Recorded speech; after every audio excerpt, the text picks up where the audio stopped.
Aujourd'hui, j'ai envie de m'adresser aux hypersensibles et on va voir ensemble comment accepter notre part d'ombre, comment accepter l'ombre en nous. Alors, si ce terme ombre ne te parle pas, tu vas comprendre au fil de l'épisode. Et pour ça, je vais illustrer cet épisode avec la métaphore du château.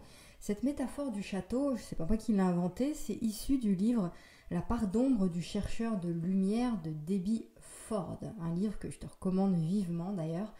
Alors avant de développer sur cette métaphore du château, j'aimerais que tu retiennes cette phrase qui est que l'ombre détient le secret du changement et recèle l'essence de ce que nous sommes.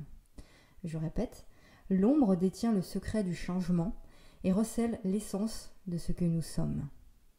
Et pourtant, on a tous tendance, à différents niveaux évidemment, à refuser de voir et à refuser d'accueillir notre zone d'ombre. Nos peurs, nos doutes, nos craintes, nos zones d'ombre. Mais en creusant un petit peu, en réfléchissant un peu plus loin, on comprend que fuir ces zones d'ombre, fuir tout ça, eh bien c'est se fuir soi-même aussi. Et tu verras que la métaphore du château illustre bien tout ça. Tu vas vraiment comprendre là où je veux en venir. Et être dans le déni de tout ce qui est en nous, c'est être dans le déni de soi. Tout ce qui est en nous, c'est aussi bien le bon côté de ce qu'on porte en nous, comme le mauvais côté. Être dans le déni du côté plus obscur, c'est être dans le déni de soi. C'est refuser inconsciemment ou consciemment d'ailleurs de faire l'expérience de la totalité de ce qui est. Alors, là je vais te parler maintenant de la métaphore du château. Pour illustrer la réalité de ton monde intérieur, imagine un magnifique château, un immense château. Alors le plus beau château de tes rêves, imagine ça. Et dans ton château, il y a des centaines de pièces, toutes différentes les unes des autres. Et chaque pièce de ce château est parfaite. Chaque pièce est parfaite. Et chacune d'entre elles, eh bien, contient un cadeau qui est très spécial. Chacune de ces pièces représente un aspect différent de toi-même. Tu peux faire cette relation entre chaque pièce de ton château et un aspect de toi-même. Et quand on était enfant, on avait tous un château comme ça, un château immense et merveilleux comme ça. Et pendant notre enfance, eh bien, on a exploré chaque recoin de notre château. Et en explorant chaque recoin de notre château, eh bien, on n'a éprouvé aucune honte. On n'avait pas besoin de se cacher. On n'avait pas besoin de poser un jugement, en fait. Et donc, à chaque fois qu'on allait dans les pièces, on fouillait chaque pièce comme ça à la recherche d'un trésor. Et on savait que chacune de ces pièces était unique. Que ce soit la chambre, la salle de bain, la cave, la simple petite remise, tout ça c'était merveilleux pour nous. Et le château, il était vraiment plein de lumière, d'amour, de merveille, etc. Et un jour, ce qui s'est passé, c'est qu'il y a des gens qui sont venus dans notre château. Et ces gens, ils ont commencé à nous dire que telle pièce ou telle autre pièce, elle n'était pas parfaite. Et ça n'allait pas avec les autres en fait. Il y avait un problème avec quelques pièces. Et au fil du temps, on nous a suggéré que si on voulait un château parfait, ben, il fallait condamner certaines des pièces. Vu que nous, en tant qu'enfants, ou même adolescents, on voulait être reconnus, tu vois, on voulait être aimés, on voulait être acceptés. Donc ce qu'on a fait, c'est qu'on a fait ce qu'on nous a dit, c'est-à-dire on a verrouillé l'accès à certaines pièces. Et puis au fur et à mesure du temps, il y a de plus en plus de gens qui sont venus nous donner des conseils, leur avis sur les pièces qu'ils visitaient. Et progressivement, comme ça avec le temps, eh bien, on a fermé de nous-mêmes les portes les unes après les autres. Et ce qui signifie que les merveilleuses pièces qui faisaient notre joie à l'époque, qui faisaient notre émerveillement, notre admiration, eh bien, elles ont été condamnées. Elles ont été plongées dans l'obscurité. On n'a plus voulu les voir. Et on a fermé ces pièces parce qu'on avait peur. Peur de ne plus être aimé. Peur de ne plus être reconnu. De nous-mêmes, on trouvait ces pièces trop modernes ou trop ringardes ou trop différentes de celles des autres châteaux. Donc on a verrouillé toutes les portes qui ne correspondaient pas aux valeurs de la société, aux valeurs des gens qui nous dictaient nos choix finalement. Et ça, c'est parce qu'on suivait nos peurs d'être rejetés par les autres. Pour finir, certaines de ces pièces qui faisaient autrefois, je te disais, notre fierté, eh ben, on voulait maintenant complètement s'en débarrasser. On a essayé de trouver des moyens de nous en débarrasser justement, mais le truc c'est qu'on ne pouvait pas parce que ces pièces-là, elles font partie de la structure du château. Que tu les fermes ou pas, elles sont là en fait. Et depuis, le temps s'est écoulé et on a perdu complètement le souvenir de l'existence de ces pièces. Et au début, on ne se rendait pas compte en fait de ce qu'on faisait. Et c'est devenu une sorte d'habitude de faire ça. On n'avait pas conscience de ça. Et c'était devenu beaucoup plus commode, beaucoup plus facile d'écouter les gens que de nous fier à notre propre voix intérieure à nous. Cette voix qui aimait le château dans tout son ensemble en fait. Et du coup, pour terminer avec cette métaphore, on s'est mis à s'occuper uniquement de quelques pièces, des pièces qui étaient réduites, tu vois, et à se sentir confortable en faisant ça en fait. Donc cette métaphore là que je viens de t'expliquer du château, encore une fois, c'est pas moi qui l'ai inventé, c'est un texte qui est issu du livre La part d'ombre du chercheur de lumière de Debbie Ford.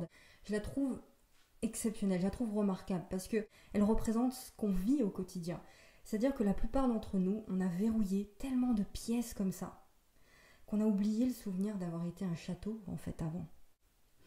Donc ce que je vais te faire imaginer maintenant, c'est que ton château, ce merveilleux château, ce soit aussi le lieu où se loge tout ce que tu es toi. Et que chaque élément qui existe dans ce château existe aussi en toi.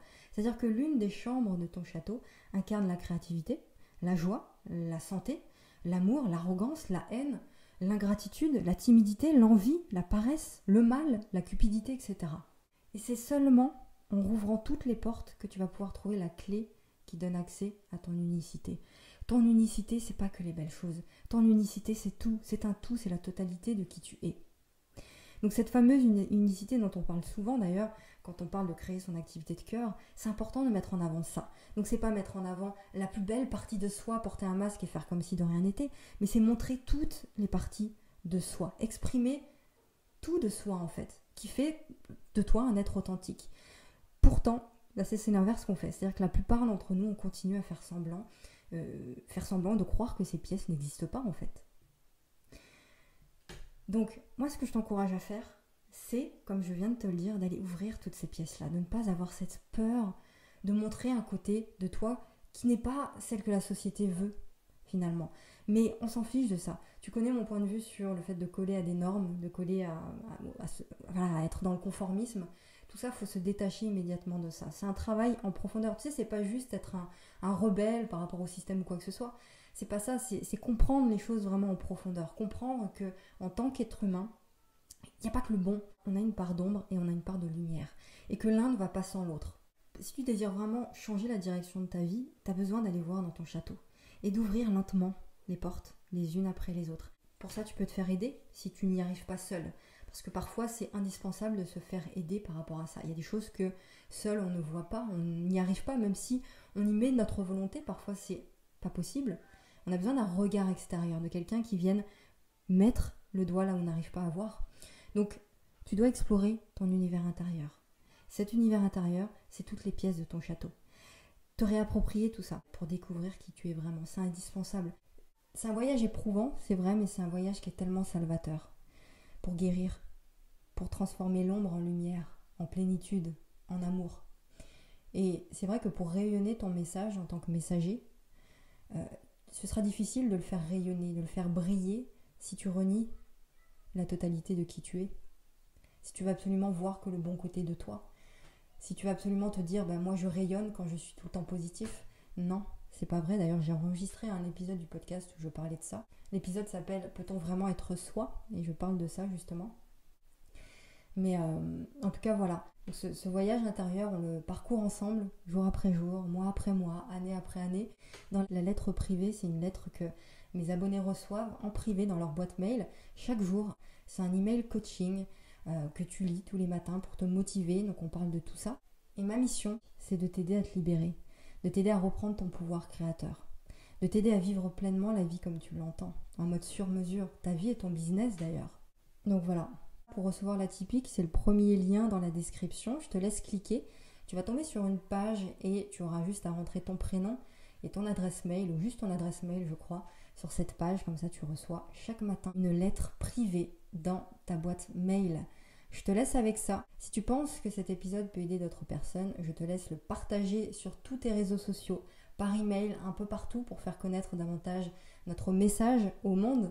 Et quant à moi, je te retrouve la semaine prochaine pour un nouvel épisode du podcast. Prends soin de toi et n'oublie pas surtout, ose dire au monde qui tu es vraiment.